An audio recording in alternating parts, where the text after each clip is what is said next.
जैसे ही अप्रैल और मई का महीना शुरू होता है, हमारे दिमाग में सिर्फ और सिर्फ एक ही बात घूमती है और वो है इनकम टैक्स रिटर्न यानी कि आईटीआर। हम में से बहुत से लोग चाहते हैं कि जैसे ही पोर्टल खुले तुरंत रिटर्न फाइल कर दी जाए ताकि रिफंड जल्दी आ जाए और लेट फीस का टेंशन ना रहे।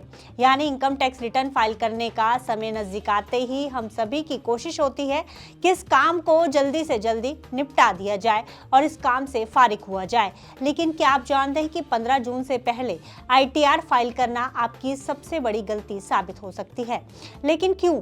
क्योंकि टैक्स एक्सपर्ट्स मानते हैं कि ये जल्दबाजी आपको फायदे की जगह भारी नुकसान पहुंचा सकती है और आपके घर इनकम टैक्स का नोटिस भी भिजवा सकती है।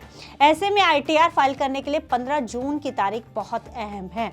आखिर 15 जून की तारीख में ऐसा क्या जादू है जो आपकी टैक्स देनदारी को कम कर सकता है और क्यों आपकी सैलरी स्लिप और फॉर्म 16 के बीच की लड़ाई आपका रिफंड फंसा सकती है।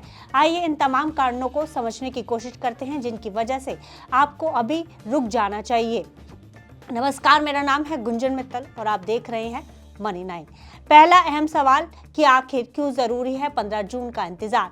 तो आपको बता दें कि इनकम टैक्स विभाग की गाइडलाइंस बहुत साफ हैं। दरअसल फाइनेंशियल ईयर खत्म होने के बाद डेटा को पूरी तरह अपडेट होने में समय लगता है।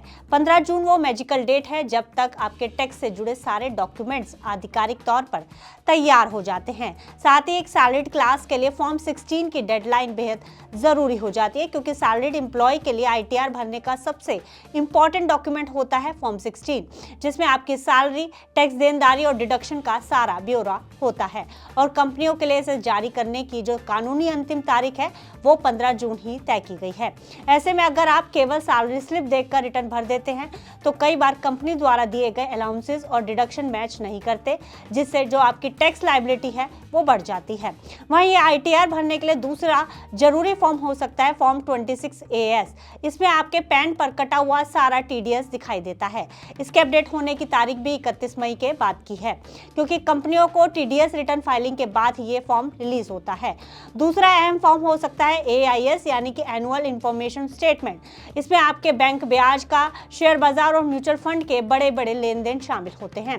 इसके अपडेट होने की तारीख भी जून का पहला या दूसरा हफ्ता हो सकती है। ऐसे में इन फॉर्म्स के बिना आईटीआर भरने पर आपकी जो टैक्स देनदारी है वो ज्यादा बन सकती है, क्योंकि अगर आपने 15 जून से पहले रिटर्न भर दिया और बाद में आपके AIS या 26AS में कोई नया अपडेट हुआ तो क्या होगा? क्योंकि डेटा मिसमैच होने यानी आपके द्वारा भरा गया डेटा और टैक्स विभाग के पास मौजूद डेटा अलग अलग होगा तो सिस्टम इसे तुरंत पकड़ लेगा और आपको सेक्शन 143(1) के तहत नोटिस आ सकता है। ऐसे में आपके पास रिवाइज्ड आईटीआर भरने का ऑप्शन बचता है, यानी गलती सुधारने के लिए आपको दोबारा रिटर्न भरना होगा, जिसमें मेहनत और परेशानी दोनों दोगुनी हो जाएगी।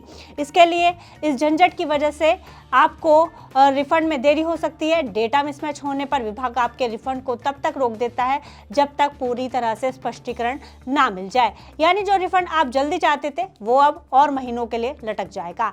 ऐसे में केवल नौकरी पेशा ही नहीं, इन लोगों को भी आईटीआर भरते समय इस तारीख का इंतजार करना चाहिए, जैसे फ्रीलांसर या कंसल्टेंट, क्योंकि आपके क्लाइंट्स ने जो टीडीएस काटा है वह भी 31 मई के बाद ही आपके रिकॉर्ड में दर्ज होता है। दूसरा है इन्वेस्टर्स, क्योंकि आपने जो शेयर बेचे हैं या डिविडेंड कमाया है उसकी जानकारी ब्रोकर जून की शुरुआत में ही अपडेट करते हैं। और तीसरा है प्रोफेशनल्स, जिनमें डॉक्टर और वकील शामिल होते हैं, क्योंकि आपके प्रोफेशनल टैक्स और टीडीएस का मिलान 15 जून के बाद ही सटीक हो पाता है।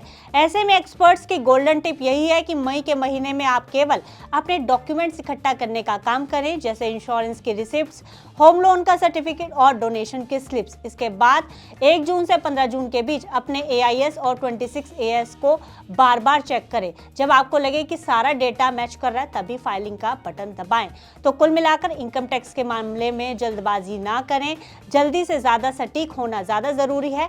15 जून तक का इंतजार आपको नोटिस और आर्थिक नुकसान से बचा सकता है, इसलिए जल्दी नहीं बल्कि सावधानी से रिटर्न फाइल करें, क्योंकि सही जानकारी ही सही बचत है। फिलहाल इस खबर में इतना ही। आप बिजनेस से जुड़ी अन्य खबरों के लिए देखते रहिए मनी 9।